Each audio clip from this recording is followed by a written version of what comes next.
ন্যূনতম সিপাহসালার বারবার কারা নির্যাতিত মজলুম আলেম দ্বীন আল্লামা মামুনুল হক।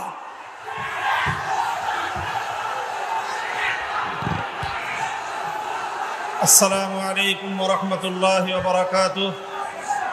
হেফাজতে ইসলাম বাংলাদেশ কর্তৃক আয়োজিত নৈরাজ্য প্রতিরোধ ও শান্তি প্রতিষ্ঠার লক্ষ্যে আয়োজিত আজকের এই গণসমাবেশে উপস্থিত সংগ্রামী সভাপতি, উপস্থিত হেফাজতে ইসলাম বাংলাদেশের কেন্দ্রীয় নেতৃবৃন্দ, সমবেত দেশবাসী, তৌহিদি জনতা, আমি আমার বক্তব্যের শুরুতেই শ্রদ্ধা ভরে স্মরণ করছি 2009 সালের পিলখানা ট্রাজেডিতে নিহত সকল সামরিক কর্মকর্তা ও অন্যান্যদের। স্মরণ করছি 2013 সালে শাপলা চত্বরে গভীর রজনীতে জালিমের বুলেটের আঘাতে ঝাঁঝরা হওয়া আমার শহীদ ভাইদের। স্মরণ করছি 2014 সালের নির্বাচনের পূর্বে জালিমের নির্যাতনে নিহত সকল বিরোধী মতের শহীদদের। স্মরণ করছি 2021 সালের মোদী বিরোধী আন্দোলনে জালিম শাহীর নির্যাতনে নিহত আমার হেফাজতে ইসলামের কর্মী ভাইদের। স্মরণ করছি 2024 সালের কোটা বিরোধী ও বৈষম্য কোটা সংস্কার ও বৈষম্য বিরোধী ছাত্র গণ আন্দোলনের শাহাদাতপ্রাপ্ত 5 শতাধিক আমার সেই তরুণ ছাত্র জনতা সহ সকল শহীদদের। তাদের সকলকে শ্রদ্ধা ভরে স্মরণ করি এবং এই সকল হত্যাকাণ্ডের বিচার দাবি করি। সেই সঙ্গে এই সকল শহীদদের পরিবার পরিজন এবং যারা আহত হয়ে হাসপাতাল এবং বিছানায় কাতরাচ্ছে, তাদের পাশে দাঁড়াবার জন্য দেশবাসীকে আহ্বান জানাই। সেই সঙ্গে আমি এই সকল হত্যাকাণ্ডের সঙ্গে জড়িত বিগত ফ্যাসিবাদী জালিম সরকার এবং এই হত্যাকাণ্ডের সঙ্গে সরাসরি জড়িত প্রশাসনের সকল ব্যক্তিদের, দায়ীদের বিচার করে তাদেরকে যথোপযুক্ত শাস্তির ব্যবস্থা নিশ্চিত করার। সাথী ও বন্ধুগণ, আজ এই হেফাজতে ইসলামের মঞ্চ থেকে অন্তর্বর্তীকালীন সরকারকে আমি স্বাগত জানাই, তাদেরকে আহ্বান জানাই, বলতে চাই দেশ ও জনগণের পক্ষে আপনারা যে কাজ করবেন তার প্রতি আমাদের অকুণ্ঠ সমর্থন থাকবে। আমরা আশা করব দেশ, জাতি ও ইসলাম বিরোধী কোনো কাজে আপনারা পদক্ষেপ নেবেন না, আপনাদের দ্বারা সেই ধরনের কোনো কাজ হবে না। আমরা দেশবাসীর নিরাপত্তার প্রতি দৃষ্টি আকর্ষণ করতে চাই। সংখ্যালঘু, ইন্ডাস্ট্রিয়াল এরিয়া, বিভিন্ন মার্কেট সহ ব্যবসা বাণিজ্যের স্থান, আবাসিক এলাকা, মহাসড়কগুলোতে আমাদের হেফাজতে ইসলামের নেতাকর্মী, আলেম সমাজে দেশবাসীকে ভলেন্টিয়ারের দায়িত্ব পালন অব্যাহত রেখে দেশে শান্তি শৃঙ্খলা অব্যাহত রাখার জন্য যে কোনো ত্যাগ স্বীকার করতে আমি আহ্বান জানাই। সেই সঙ্গে সংখ্যালঘু ইস্যুটিকে অযথা অপ্রয়োজনে এটিকে গণমাধ্যমের সামনে অযাচিতভাবে উপস্থাপন করে দেশের ভাবমূর্তি ক্ষুণ্ণ না করার জন্য সংশ্লিষ্ট সকলের প্রতি আমি উদাত্ত আহ্বান জানাই। সেই সঙ্গে আমি আজ এই মঞ্চ থেকে স্মরণ করছি বাংলাদেশের লক্ষ কোটি প্রবাসী রেমিটেন্স যোদ্ধাদেরকে, যারা বাংলাদেশের অর্থনীতির মেরুদণ্ডকে সোজা রেখেছে, যাদের রেমিটেন্স যুদ্ধে ফ্যাসিবাদী সরকারের অর্থনীতির ভিত ধসে পড়েছিল।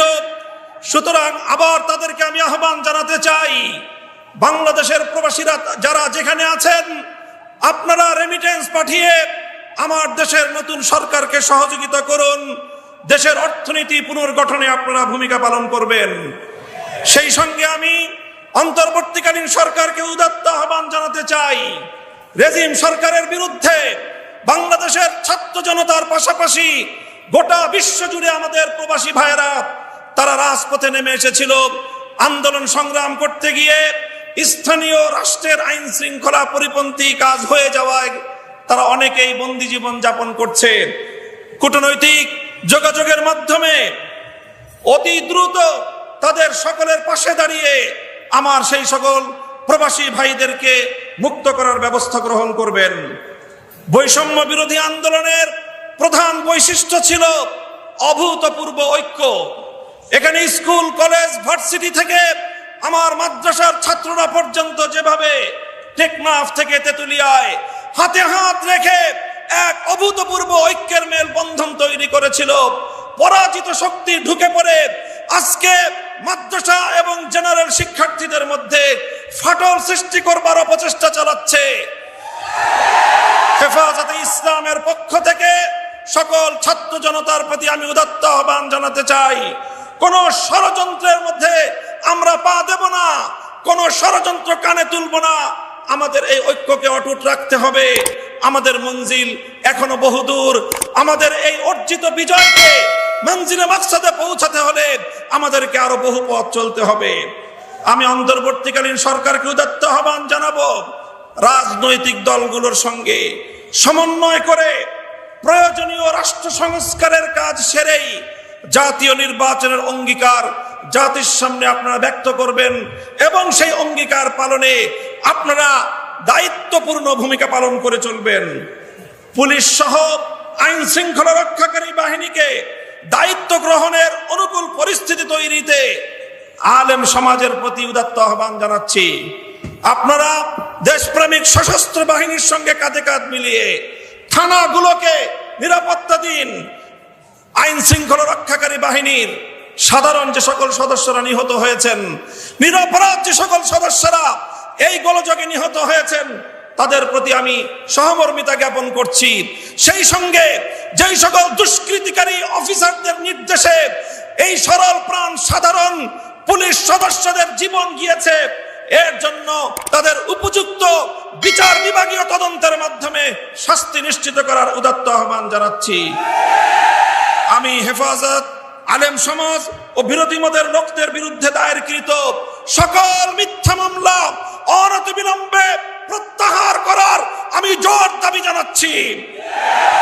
ছাত্র জনতার ফ্যাসিবাদ বিরোধী অভ্যুত্থানের উদ্দেশ্য বানচালের চেষ্টা চলছে, আজও চেষ্টা হয়েছে। আমার ছাত্র জনতাকে আমি ধন্যবাদ জানাই, যারা বিগত সরকারের সবচেয়ে বড় অত্যাচার এবং বৈষম্যের হাতিয়ার বিচার বিভাগকে কলঙ্কিত করবার সেই প্রয়াসকে তারা নস্যাৎ করে দিয়েছে। এই সঙ্গে বলতে চাই, যদি এই গণ অভ্যুত্থানের উদ্দেশ্যকে ব্যর্থ করবার জন্য পাল্টা কোন প্রতিবিপ্লবের চেষ্টা চালানো হয়, ছাত্র জনতার সঙ্গে কাঁধে কাঁধ মিলিয়ে হেফাজতে ইসলামের সকল নেতা কর্মীরা রাজপথে প্রহরা বসাতে হবে। যেভাবে ট্রাফিকিং ব্যবস্থার মাধ্যমে গোটা দেশে আমাদের ছাত্র জনতা নির্বিশেষে জনগণের যেইভাবে সেবা করে যাচ্ছে, স্বাগত জানাই। অনতিবিলম্বে ট্রাফিক পুলিশদেরকে দায়িত্বে নিয়োজিত করবার জন্য সরকার এবং প্রশাসনকে যথোপযুক্ত দায়িত্ব ভূমিকা পালন করার উদাত্ত আহ্বান জানাই। সংগ্রামী সাথী ও বন্ধুগণ, হেফাজতে ইসলাম ছিল, হেফাজতে ইসলাম আছে। আগামী দিনের জাতির যে কোনো ক্রান্তিকালে ইসলামের যে কোনো প্রয়োজনে রক্ত দেওয়ার জন্য আবার শাপলা চত্বরে যেতে আমরা প্রস্তুত থাকবো। তো স্বাধীনতা রক্ষার জন্য যুদ্ধে যেতে আমরা প্রস্তুত থাকবো। তো যে কোনো অপশক্তিকে বুকের রক্ত দিয়ে রুখে দেওয়ার জন্য প্রস্তুত থাকবে। তো নাসরুম মিনাল্লাহি ওয়া ফাতহুন করিব। আসসালামু আলাইকুম ওয়া রাহমাতুল্লাহ।